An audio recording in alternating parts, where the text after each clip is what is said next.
Идет награждение гонщиков непрофессионалов. Третье место. Павел Яшин. 40 лет.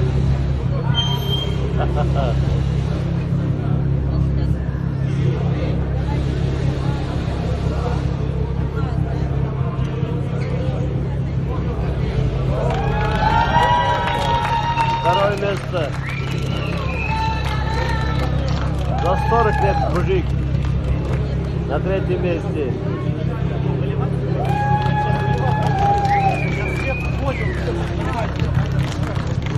Гонщики не профессионалы.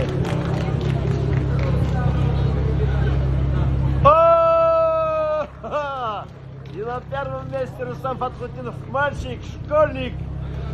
Улым молодец! Супер!